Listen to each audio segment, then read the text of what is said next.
Welcome to Ashwani Bhatt civil YouTube channel. Civilians, आज मैं आपको साइट पे लेके आया हूँ। चलिए मैं आपको बताता हूँ कि कैसे स्लैब में बीम रेनफोर्समेंट की चेकिंग करते हैं। ठीक है, अब देखो, सबसे पहले आपको देखना है कि जो बीम शेड्यूल है वो कौन सा है। बीम शेड्यूल जो है वो आपको दे रखा है M30 FE 500। ठीक है, अभी जैसे कि ये वाला जो बीम है, ये वाला मतलब जिसपे ये मैंने ड्राइंग रखी हुई है, ये वाला बीम है B72। B72 में हम इस बीम नंबर में हम देखेंगे कि बीम ये B72 कहाँ है। ये B72 यहाँ पे है। ठीक है, B72 का साइज़ क्या है, 200 बाई 700। अब 200 जो है वो इसकी विड्थ होगी और 700 जो है वो इसकी डेप्थ होगी। अब हम देखेंगे कि अब हम साइज़ इसका चेक करेंगे। सबसे पहले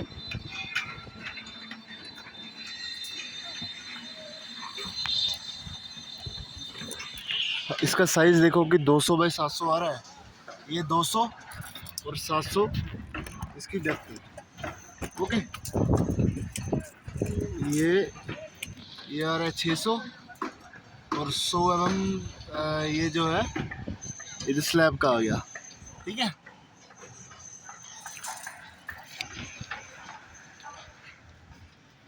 अब इस वाले में आपको क्या चेक करना होता है।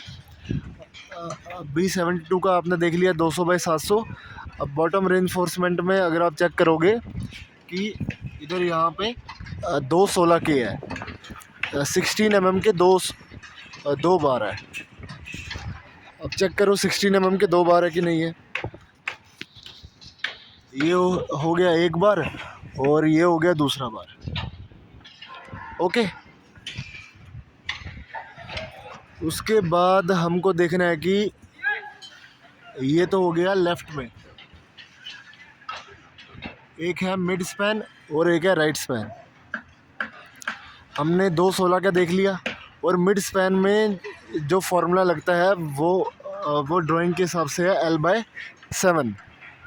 मतलब कि जितनी इसकी लेंथ होगी, जितना इसका स्पैन होगा, उसको 7 से डिवाइड कर देना है।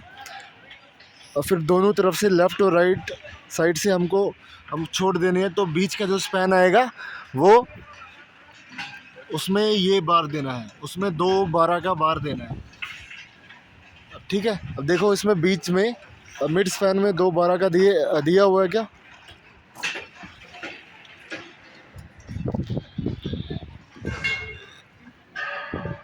ये देखो, ये 2 12 का दे रखा है, एक हो गया और वो दूसरा हो गया। आ गया समझ में आपको। अब ये हम बॉटम रेनफोर्समेंट में स्टील हम क्यों देते हैं, ताकि मतलब कि ये टेंसाइल जोन होता है नीचे, और ऊपर जो होता है इधर वाली साइड, यहाँ पर होता है कंप्रेशन जोन। इधर हम कम स्टील प्रोवाइड करते हैं, मतलब as compare to bottom reinforcement से।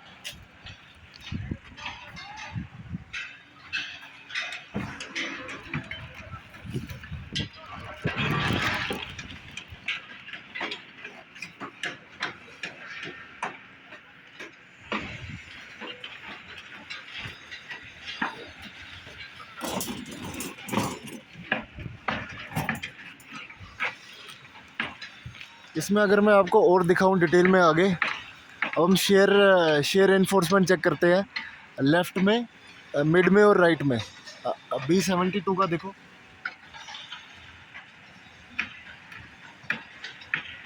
इसमें क्या दे रखा है, 8 का जो रेनफोर्समेंट है 8 mm का, वो 150 की स्पेसिंग से लगेगा।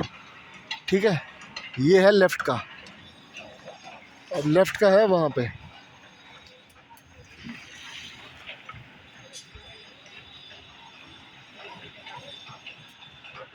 इसमें देखो कि जो 8 mm का है वो 150 की स्पेसिंग से है कि नहीं है।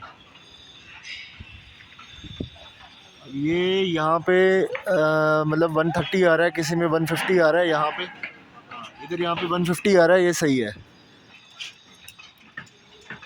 ओके, तो किसी में 130 आ रहा है तो वो आपको सही करना पड़ेगा। तो आपको ये चेक करना है। उसके बाद लेफ़्ट का हो गया। उसके बाद आपको देखना है मिड स्पैन का, वो है 10 mm का है मिड स्पैन, और उसमें 100 mm की स्पेसिंग है। देखो मिड स्पैन कौन सा हो गया बीम का।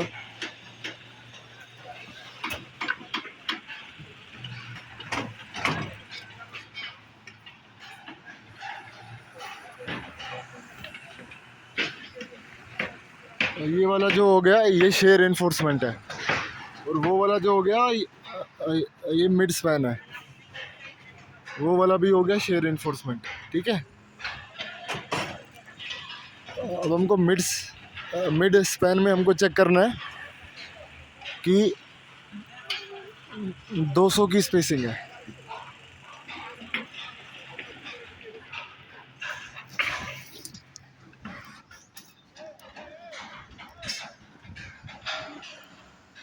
इसमें ठीक आ रहा है, 200 की स्पेसिंग है। ठीक है, शेयर इन्फोर्समेंट हमने चेक कर लिया। उसके बाद राइट में क्या है, राइट में शेयर स्ट्रिप्स में, राइट में B72 का अगर हम देखेंगे तो राइट में है ये 8 mm का है और 150 की स्पेसिंग है। इसमें 8 mm का बार है राइट में, इसी बीम में।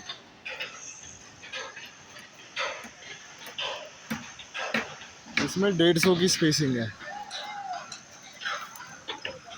यहाँ पे 165 आ रही है या 150 की स्पेसिंग आ रही है किसी में। और ये आपको चेक करनी है, जो जो स्पेसिंग सही नहीं है वो आपको चेक करनी है कि 150 स्पेसिंग आ जाए।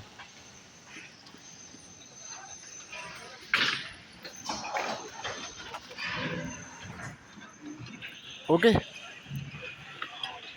और देखो आपको क्या देखना है बीम में, और बीम में आपको देखना है कि कवर प्रोवाइड किया है कि नहीं किया हुआ। ये होता है 25 mm का कवर लगा है इसमें। देखो आप देख सकते हो, इसमें लिखा होगा 25 mm का। ये 25 mm का कवर है दोनों साइड से। ये आपको मतलब देखना है कि कवर प्रोवाइड किया है कि नहीं किया है। इसमें एक ये हो गया साइड में और एक हो गया बॉटम में। ऐसे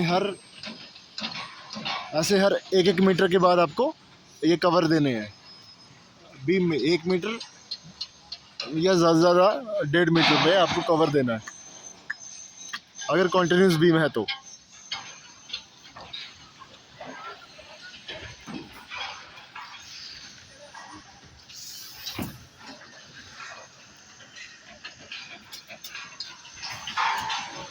और अगर आपको मैं बताऊं इसके बारे में, ये देखो ये बेसिक रेफरेंस कोड है ये।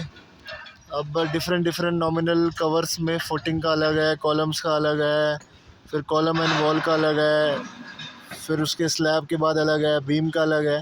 तो डिफरेंट ग्रेड ऑफ रेनफोर्समेंट में अभी जैसे कि ये वाला जो रेनफोर्समेंट लग रहा है स्लैब के लिए, ये बीम के लिए, वो 500 वो है FE 500 ग्रेड का। ठीक है, FE 500 ग्रेड का अगर हम देखेंगे FE 500 और FE 500 ग्रेड ये है, तो इसमें M30 में जो ग्रेड ऑफ रेनफोर्समेंट है वो 46D है। ठीक है, LD ये है। तो ये आपको चेक करना है।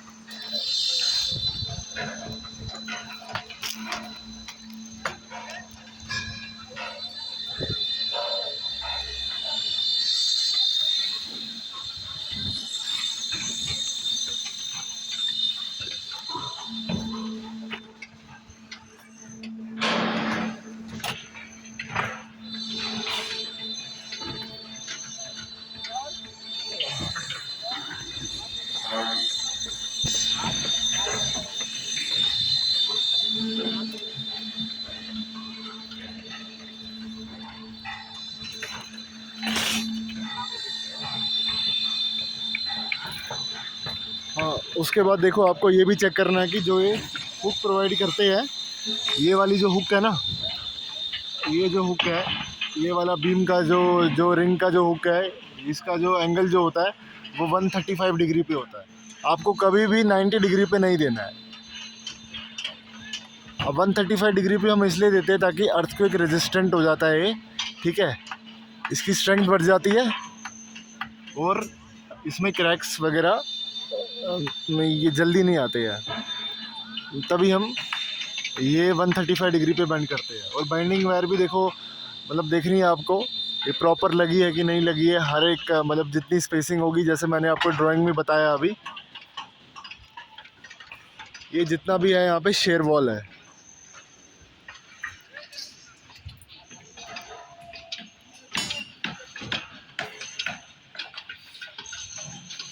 ओके, तो आशा करता हूँ आपको वीडियो पसंद आई होगी। अगर आपको पसंद आई है तो चैनल को लाइक, शेयर और सब्सक्राइब कर देना। थैंक्स।